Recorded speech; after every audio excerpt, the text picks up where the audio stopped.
The Sales Proformance Show, your source of inspiration in the world of sales and business development.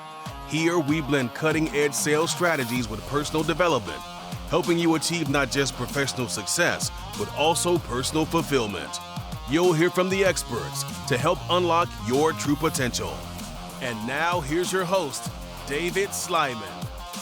Welcome to the show, everybody. I'm your host, Dave Sliman. Thanks for being here at the Sales Proformance Podcast show. And we have a real great guest today. And, originally we were going to talk marketing, which we're going to talk marketing today. But that was going to be the main focus of our podcast today. And he reached out a few days ago and said, listen, I have been a victim of the tech bubble, and I lost my position with my company. And he asked if we want to do the podcast. First thing I did was give him a phone call, and I said, absolutely, we want to do this podcast, because for all you listeners out there, you may have gone through this, or you know somebody who's gone through this, who's lost a position. And unfortunately, the truth of the matter is, in this business jungle that we do have, it may happen to you. It may happen to some of our listeners where you've lost your position. And realistically, what we want to do today is we want to have talk with our guests and discuss, some of the things that led up to this, but more importantly, how he's felt around it. And the biggest thing that we're going to talk about is what the future holds. I promise you, at the end of this podcast, we are going to be talking about some great stuff from our guest. So I want to introduce today our guest, Taylor Rash. How are you, Taylor? I'm great, David. Thank you for having me today. Absolutely. It's great having you on. I know we've been talking about doing this for a while, and the events that came up most recently changed the talk and the dialogue we're going to have today. But more importantly, listen, let's just jump into it. You're not the first, not the last, and there are going to be people out there who go through this. And give us a little bit first about your background and what you've been doing. And you and I worked intimately for years together. But what you've done and recently what happened, and we'll talk more about the feelings around it and all that good stuff. Yeah, no, that's great. So I've always had kind of the entrepreneurial spirit, right? I've always had a sales bug or a marketing bug. Dave, we talked about, my first job. I think I was probably 7 or 8 years old. I grew up in Florida, and we had this big oak tree in our front yard. And every winter, the leaves would fall off, but there are all these bushes up in it. And I would ask my dad one day, Dad, what is that? And he's like, oh, it's mistletoe. And I was like, well, wait a second. It's growing right there. It's free. So I would climb up in the tree and cut a bunch down and then cut it up and bundle it and walk door to door selling bundles of mistletoe around Christmas for like 75 cents. So it's something that's always kind of been embedded in me. And I've always had a knack for kind of figuring out stories to tell on the marketing side to really get products or brands out there. And that took me on a wild path, anywhere from owning commercial real estate to some retail stores, all the way to a marketing agency. And then after that, went to work for Google. And then I decided to get thrown into essentially the flooring space. And there's a very large flooring retailer here in Arizona. They were going through private equity acquisition, needed some help on their marketing, some audits, things like that. So I jumped in. And that's how you and I met, Dave. Yeah, we met years back in that arena. Yeah. Yeah, so we grew that, and really the goal was to build it from a local kind of one state flooring contractor to go nationwide. So we built that and took it to 9 figures pretty quick, and even the multiple 9 figures. So it was a lot of fun. One of the vendors that I hired actually was my most recent employer. I really loved what they were doing. Saw the opportunity. Yeah. They focused on helping independent flooring retailers with their digital presence, space, marketing, advertising, branding, everything. So hopped over there, and that's where we are today. I was there for, almost 18 months or so. And then here we are. Yeah. Listen, this is never easy. And first off, I want to tell you this. Thanks for coming on today and just being real about, what what is, we're going to talk about here in a minute. And more importantly, what we're going to talk about for the future, which we'll get to. But when you get that call or that email from the company you're working for, and I know I know your work ethic. I know you put 110% effort into what you're doing, whatever that is, personally, professionally. But you get that call. What's your initial feeling, or that email, You whatever it know, might be? it's interesting because it wasn't 100% a surprise. And let me back up a little bit. So Yeah, every year our company puts on this large conference. It's in different places through the year, and it has a trade show and speakers. And it's a very large undertaking that we have. It was a fully remote company, but they took everyone, I think 35 people, which is close to a third of the workforce, and we all go on site. yeah, And that was last week. It was the week after Thanksgiving. So we're all there, busting our tails, and then we come back. And what's interesting, and really why it wasn't a surprise, is because I've had to lay off people with this company before. So I get the process, and there was certain meetings scheduled that really matched the profile of what happened when I had to go through this with some employees. And so it wasn't a huge surprise. yeah, And it happened, and a Zoom call pops up, and we go through the process. And um, it was shocking because of what we're building and what the company's building, and how great a relationship I had with a lot of the clients and the team. Um, so I think the first thing was, what? Like, right, me? right. So from a company standpoint, you're not surprised, but from an actual position standpoint, you're like, what the heck? What? Yeah, Right. and it was kind You're, of, yeah, it's shocking, right? Because I mean, in the tech space, yes, we worked with specifically flooring retailers, but we're a tech company. yeah. It was a full tech stack. That's what it was, and you see all the layoffs happening all around you. And we had gone through several RIFs, or reduction in force, where you kind of do multiple layoffs at once, all at the same time, all the same day. So we had been through a few of those, and I think no one really thought they were untouchable. Yeah. But being, not my words, but being the senior leader on the marketing team, uh, you kind of feel like you have a little bit of security in that. Um, but I think a lot of tech companies and companies in general, when you start to do layoffs, uh, however incorrect the thinking might be, they look at the marketing team first. And that was just kind of how it was. And personally, I think hurt is a good word, because you build relationships with your team, right? And I consider a lot of my coworkers um, family and friends, and we had a very family culture on our team. Yeah. And just kind of the way that things went down, I don't know, it hurt. I get Yeah. it. I mean, it's just the way the kind of corporate world works. But yeah, it was a bummer for sure. Yeah. And it's funny because we had a podcast recently with Ken Eslick, a gentleman who was on, who great business strategist, but he focuses on recruiting. And he even touched on in the podcast the huge bubble that's going on in the tech space, and how there's been a lot of layoffs across the board in that industry. And it's just, you know, him mentioning that, now us talking about it again, it seems like it's obviously a trend. And listen, as you know, I've sat in the CEO seat, and if I could put anything out there to executive leaders or CEOs or whatever it is, people who are running companies, there was one thing that I always hung our hat on with our company. If someone was going to be um, let go, we never wanted it to be a surprise. Now, again, some things are out of your control, right? Budgets and larger companies, you might have that a little bit more out of control. And again, the business jungle. But realistically, I think that's probably, and you can correct me if I'm wrong, that is the hurt part of it is you just didn't see it coming, right? Yeah. And there, Yeah. And you do and you don't. And again, it's more of that. It's the nature of the world we're living in, right? And when you see, like Google and all these other tech companies laying off tens of thousands of people, and there was a role that I actually referred a friend of mine to.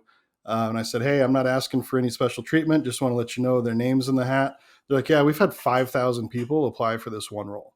And when you see things like that happening, nobody's immune to it, I guess you could say. That's a perfect way to put it. Okay, so now, right, happens deal.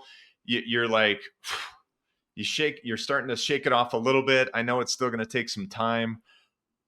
What are some of the things that you're thinking in your head right now, and what are you doing at this point? I mean, you obviously have a lot of contacts, especially with your experience, but what are you doing right now as far as just, I know it's so new, but what was kind of the first things that you did? And again, there's no right or wrong to this, but what are some of the things you did right away after day after the dust settles, so to speak? Yeah, I'm gonna kind of pat myself on the back a little bit here, because I actually have had people reach out saying you need to write a book on how to get fired, just because of the responses. So I made the decision very tactically, that I was going to be transparent and open, and I was going to respond immediately. I think within 10 minutes of that Zoom call, I had this whole conversation in my head, and I actually went on Instagram and Facebook and posted on my stories and said, hey guys, it happened. I got let go. I supported the company. I still do. I don't have anything negative to say about them. It's just kind of a part of what happens. And I shared very transparently and openly every process. And I said, look, this is what happened. This is what's going on. I don't know what's next. Hey, if you know anybody, reach out.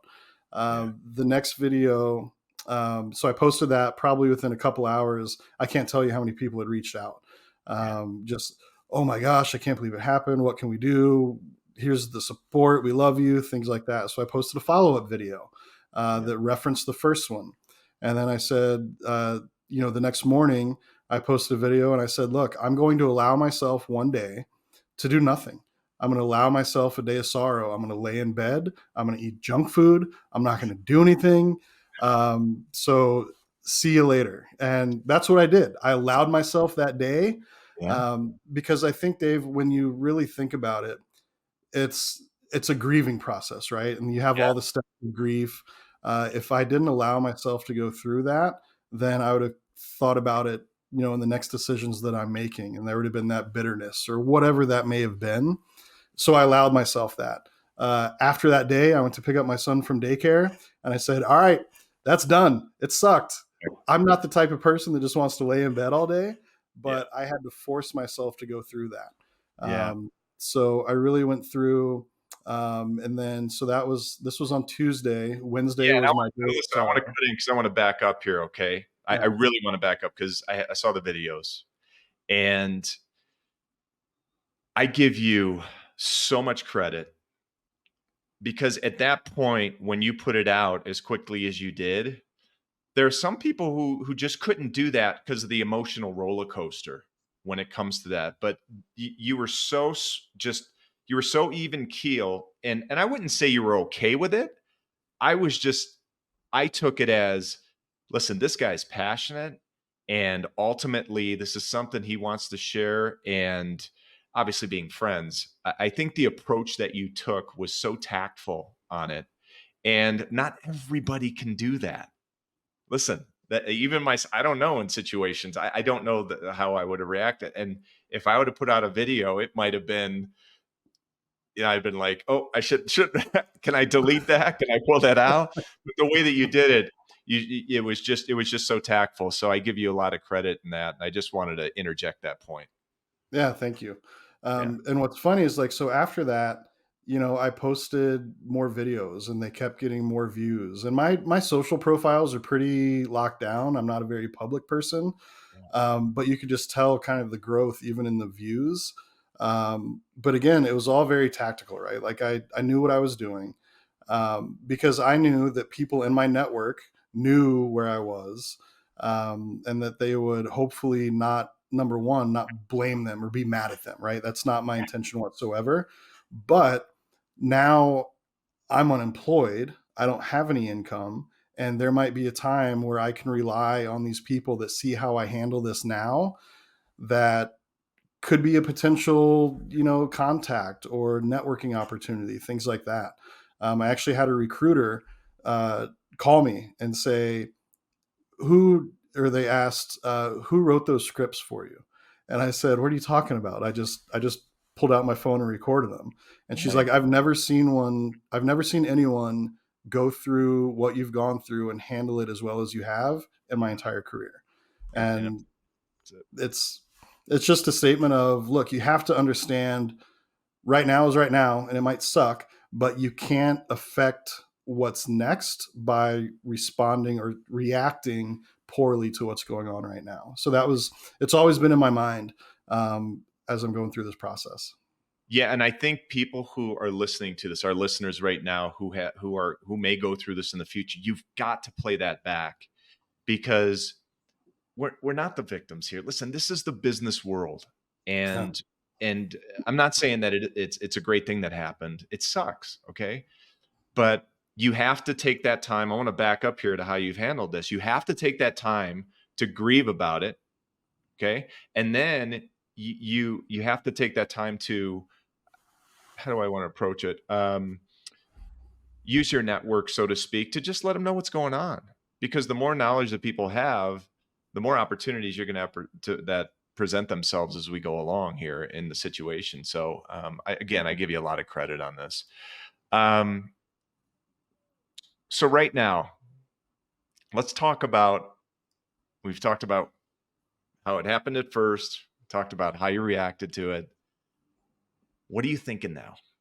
Where's your head at? And I know it's still early, but where are you going? Where's your mindset? Yeah. I mean, David, like you mentioned, we've known each other for years, and we've had this kind of underlying conversation, I think, every time we get together. And I think so. You asked me this question. Everybody asked me this question. I think even more so over the last few days, as far as like, what are you doing? Are you going to go out on your own? Are you going to do this? And it's tough because of how the situation was handled and what I did with the videos. The opportunities are there. I mean, I could go get a job. I could be employed by Monday, making good money, and working for somebody again. But in the back of my mind is going to be this past Tuesday, December 5th, at 4:46 p.m. How far away from that am I again? And again, has nothing to do with the companies that may hire me or the performance that I might provide. It's just the nature of it.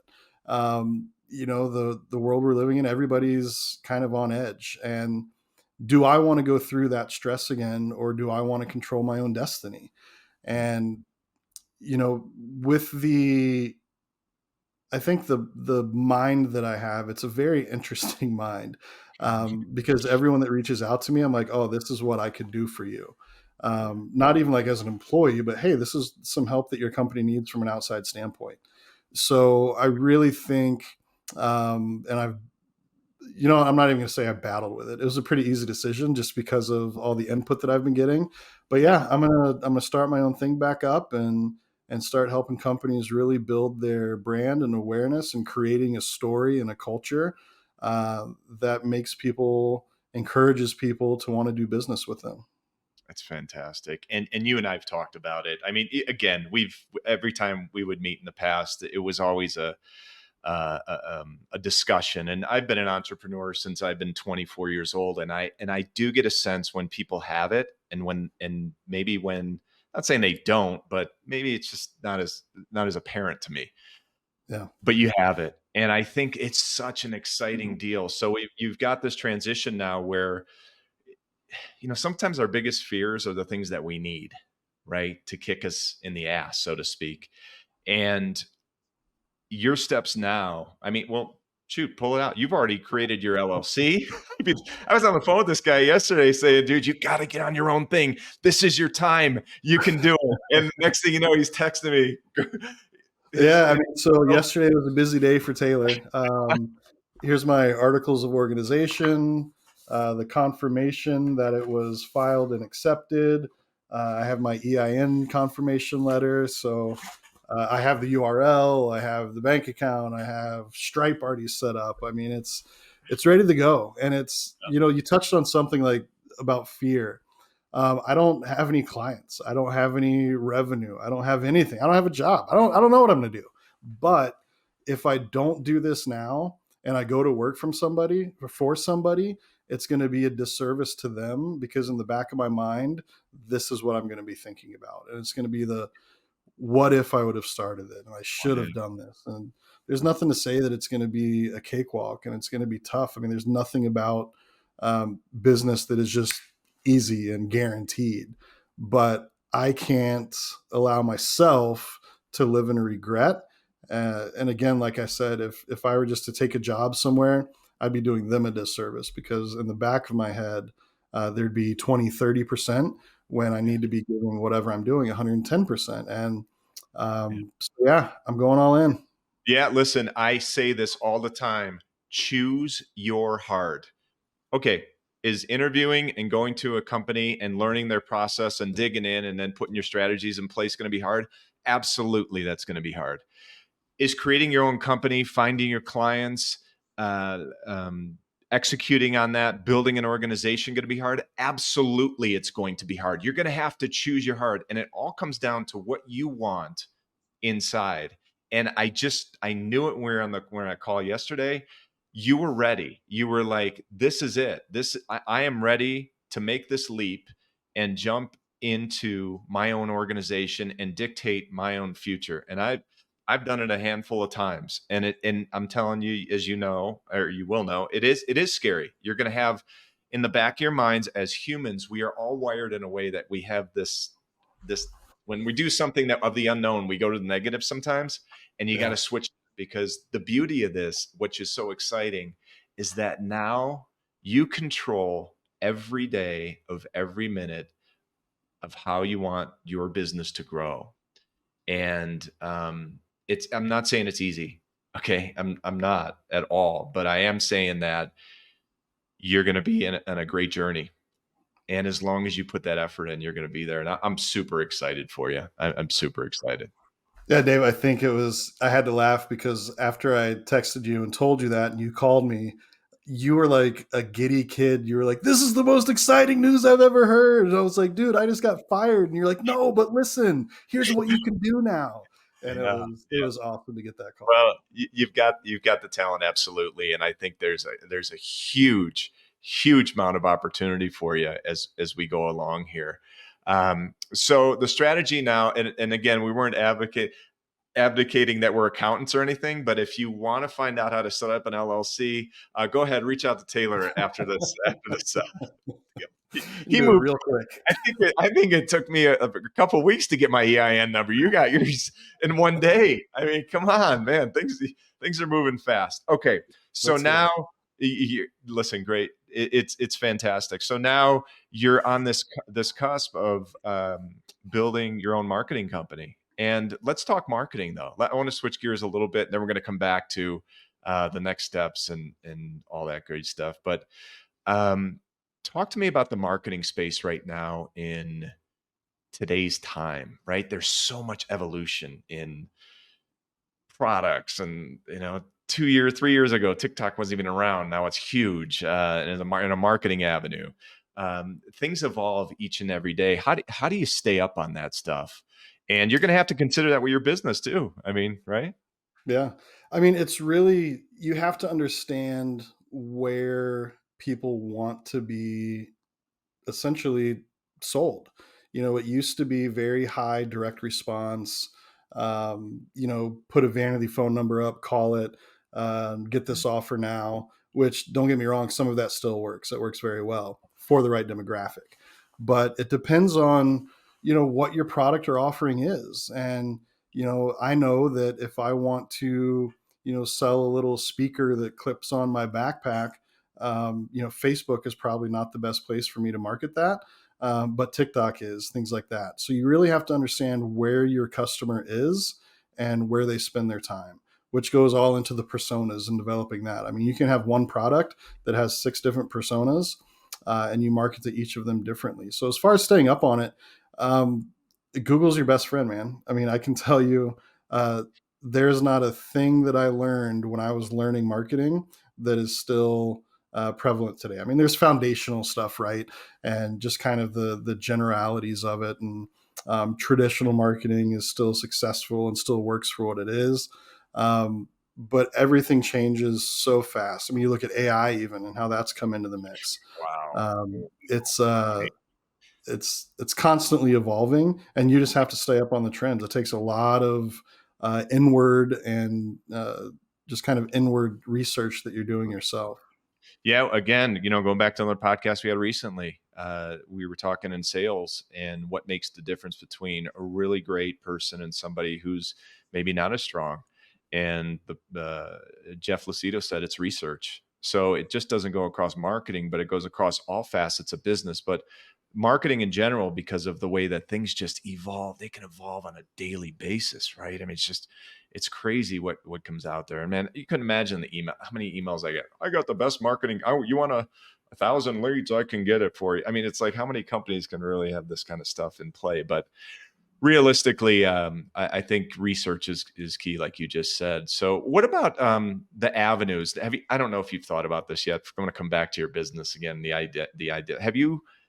Have you thought about the verticals you'd like to work in? Obviously, you've been in the flooring space for the last 4 or 5 years. Have you thought at all on some of the verticals or the type of industries you'd like to work with at all? Yeah, I mean, so there's a saying in the flooring industry that once you're in, you never get out. Yeah. And it's because of the people and the retailers and just the relationships you build. Yeah. Legally, I can't solicit any flooring retailers for the next 12 months.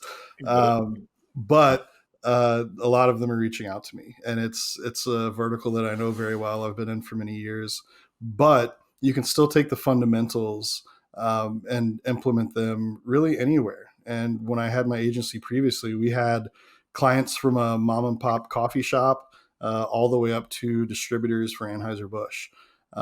So it's really just taking the fundamentals and applying it to the story. And really, where things are going now is going to be a digital first, experiential type engagement with your potential customers. Big time. And you need to, as much as it stinks, you need your web presence and your digital presence to do 90% of the sales cycle and the sales process. The 10% is where really your people and your team gets to shine. But the companies that really set themselves apart, the salespeople will essentially have the easiest job in the world. Because if you think about it, you can go on and you can research that company, you can research the product, you can read the reviews, you can see it in action, you can see people actually using it. Where when it gets time to make that purchase, the decision's already made. So I think, and this is not every industry everywhere, right? I mean, it's very specific, like commodity or product specific. But the way we were, and COVID really pushed that along, right? And you couldn't go to a store, so you had to go on your entire buying journey digitally. And that made a lot of people shine. The home services industry had the best years of their history during COVID. And the ones that really, the ones that really shined were the ones that had a good digital presence. So you could actually go through most of the process where the decision making was really easy. Yeah, geez, I remember the COVID thing when we were putting out our publication and our digital offerings, and home service companies didn't miss a beat. They were cranking, boy, they were just moving. So that's insight. Yeah, great insight. All right, so listen, we know what's next. What are you most excited about here? We're going to wrap it up, but what are you most excited about at this time for yourself? Yeah, I mean, I think I'm excited about the adrenaline, right, of getting that first client, because the first client, I think the first client and probably the 10th client are the hardest. But once you get the first one, you get that flow going. I'm excited about developing all these new processes, and I'm excited about showing the reporting to those clients.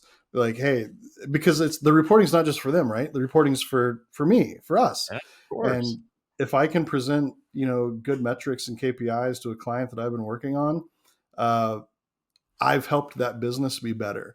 And I'm excited about that. I'm excited about more time with my family, and I'm excited about not having really to answer to anyone except for my clients. And I'm excited for not being stressed when I hear new tech layoffs are coming or whatever else. Right. I'm really excited to let me back up for a second. Yeah. I'm really excited to be able to put all of me into something instead of not a version of me that someone wants me to be, if that makes sense. So when you work at a Yes. company and you're in this role, you have to kind of fall in line to a certain point, and you might have certain strategies and things that you really want to get out there, but you can't because, well, that's not the company's role right now. And especially in a larger corporate company, there's 30 approvals you got to go through. Where Yes. I'm really excited to be able to show what I can do fully and not have to get approvals and ask permission. Like, hey, I think you should do this. Here's why. Let's test it. Move on. Let's go. Let's go. All right. So I'm going to ask this last question. What are you most nervous about at this point? Same answer. I'm most Yeah. nervous about getting my first client. Consider your No, I mean, answer. obviously Yeah, there's a financial aspect to it, right? of course. I don't have any income right now. Who knows? I don't believe it will, but the demon inside or on this shoulder always says, Yeah. you're not good enough. You're not going to do it. So there's always that imposter syndrome, right? Yes. And that's all it is. It's a syndrome. It's a symptom of something else. So I'm making the commitment to deal with that. Um, you're always going to have these negative thoughts and negative things, and you can choose whether you want to accept that or you want to just kind of knock it off and keep going. So obviously, just being real, Yeah. 100% nervous about the financial implications of it, because right now I have my little balance sheet going, and obviously you make investments and it's all negative right now. Yeah. So it's definitely nervous. I mean, you got to eat, you got to feed your family. So I definitely encourage nervous about that. Yeah, I encourage you to start setting goals today, and not even just focused on goals. I'm saying goals are important. When you want to get and be specific, when you want your clients, how many you want to have. I mean, we're coming up on the end of the year, so it's going to be a nice transition into the first quarter of next year. All that great stuff, nominally what you want. But here's what I will say about this, and I'm super excited for you. Okay. Everybody wants this. When they talk about freedoms, they talk about financial freedom, right? I mean, a lot of times when you talk about that wealth, people really tie dollars to it. And I'm not saying that's not important and that's going to be part of your thing, but you hit it on the head earlier. There's a freedom for yourself to do what you want to do, not what you need to do. Okay. Mm. Because where you've been, you've needed to do things. And now you want to do them. And I think that's the biggest difference right now in the shift. So I'm so excited. We are going to bring you back on, okay? In like 6 months, a year, whatever. We're going to keep going through the cycle, and we're going to talk about the growth of your business, the things that you're going to learn. You're going to learn so much. And again, there's no perfect road. You're going to run the detours. You're going to have to back up. You're going to learn from you. Show me one good leader, I promise you this. I'll show you mistakes they've made, and the most important thing is that they've learned from them, man. So we are wishing you the best. Thank you. Taylor Rash, where can people get in touch with you if they just want to chat or maybe some marketing ideas? Yeah. So, I mean, right now, linkedin.com/Taylor Rash. The website's Okay. being built. Yeah. You can email me, taylor@stabconsulting.com. That's Great. also the URL, but the email is ready to go. So shoot me Excellent. an email, find me on LinkedIn. Be happy to chat with you. Great, man. It has been so great having you on today. And again, we're going to have you on in the future. I want to thank you for being here today. Thank you for being so open with our guests and giving them an insight of the little roller coaster you've been on. And I will say the roller coaster is going to continue, but it's going to be one that's going to work for you and your business. And I'm excited for you, man. So All the best. All the Yeah, best. thank you, Dave. Appreciate it. Thank We'll have to get together soon outside of this, but thanks for having me. This was really fun. Absolutely. Okay, everybody. Thank you for being on this podcast show. Hope that you've enjoyed it. Check us out at salesproformance.com. And again, we're striving here. Everybody is striving to go pro. So we're going to keep doing it. Thanks again, Taylor. Yeah, thanks, Dave.